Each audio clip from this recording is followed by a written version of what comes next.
덕은 어떻게 쌓이는가? 여러분은 덕을 쌓는다는 말을 들으면 무엇이 떠오르십니까? 많은 사람들이 이렇게 생각합니다. 큰 돈을 기부하는 것, 어려운 사람을 크게 돕는 것, 남들이 칭찬할 만한 일을 하는 것. 하지만 다산 정약용이 말한 덕은 조금 달랐습니다. 그는 덕이 특별한 날에 만들어지는 것이 아니라 아무도 보지 않는 평범한 하루 속에서 만들어진다고 보았습니다. 한번 생각해 보십시오. 엘리베이터 문을 잡아주는 사람, 식당에서 음식을 가져다 준 직원에게 감사합니다 라고 말하는 사람, 실수를 한 후 제 잘못입니다 라고 먼저 말하는 사람. 이런 사람들은 거창한 일을 하지 않아도 곁에 있으면 마음이 편안합니다. 왜 그럴까요? 그 사람에게는 덕이 있기 때문입니다. 정약용은 사람의 품격은 높은 자리에 있는지, 얼마나 많은 돈을 가졌는지보다 평소의 말과 행동에서 드러난다고 보았습니다. 그래서 그는 먼저 자신을 바르게 다스리는 것을 무엇보다 중요하게 여겼습니다. 남을 이기려 하지 말고 먼저 자신의 마음을 이겨라. 남을 가르치려 하기 전에 먼저 자신의 삶을 돌아보아라. 이것이 정약용이 평생 실천하려 했던 삶의 자세였습니다. 그런데 사람들은 이상하게도 큰 선행은 기억하면서 작은 친절은 대수롭지 않게 생각합니다.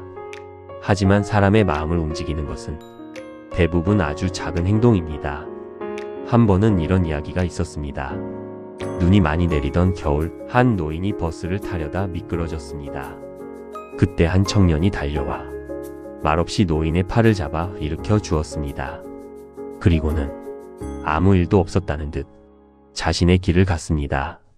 그 모습을 본 사람들은 그 청년의 이름도 직업도 몰랐습니다. 하지만 그날 버스 안에 있던 사람들은 오랫동안 그 장면을 기억했습니다. 덕은 바로 이런 것입니다. 남들이 박수를 쳐서가 아니라 누군가의 마음속에 따뜻함을 남기는 것. 그래서 덕은 보여주기 위해 하는 행동이 아닙니다. 오히려 아무도 보지 않을 때 어떤 선택을 하는지가 그 사람의 덕을 보여줍니다. 반대로 덕은 아주 작은 욕심 하나로도 무너지기 시작합니다. 사소한 거짓말, 남이 없는 자리에서 하는 험담, 조금만 손해를 봐도 화를 참지 못하는 마음, 이 정도는 괜찮겠지 라고 넘긴 작은 행동들이 조금씩 사람의 신뢰를 깎아 먹습니다. 그래서 덕은 하루아침에 무너지는 것이 아니라 매일 반복되는 작은 습관 속에서 조용히 사라집니다. 우리 주변을 둘러보면 유난히 사람들이 따르는 사람이 있습니다. 그 사람은 말을 많이 하지 않아도 주변에 사람이 모입니다. 왜일까요? 그 사람은 사람을 편안하게 하기 때문입니다. 약속을 지키고 실수를 인정하고 남의 공을 먼저 칭찬하고 뒤에서 험담하지 않기 때문입니다. 이런 사람 곁에는 시간이 지날수록 사람이 남습니다.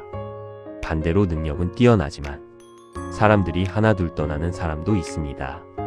말은 거칠고 늘 남의 탓을 하며 자신의 이익을 먼저 생각하기 때문입니다.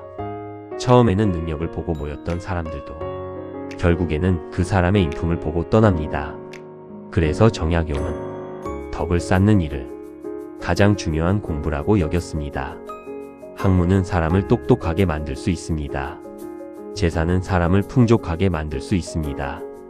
권력은 사람을 높은 자리에 올려놓을 수 있습니다. 하지만 사람 곁에 사람을 오래 남게 하는 것은 결국 덕입니다. 오늘 하루를 돌아보십시오. 나는 몇 번이나 상대를 배려하는 말을 했습니까? 몇 번이나 먼저 미안하다고 말했습니까? 몇 번이나 감사하다고 표현했습니까? 덕은 거창한 결심에서 시작되지 않습니다. 오늘 건네는 따뜻한 인사 한마디, 진심 어린 사과 한마디, 아낌없는 칭찬 한마디, 바로 그 작은 말들이 평생 쌓여 한 사람의 품격이 되고 그 사람의 삶을 만들어 갑니다. 그래서 정약용은 우리에게 이렇게 말하는 듯 합니다.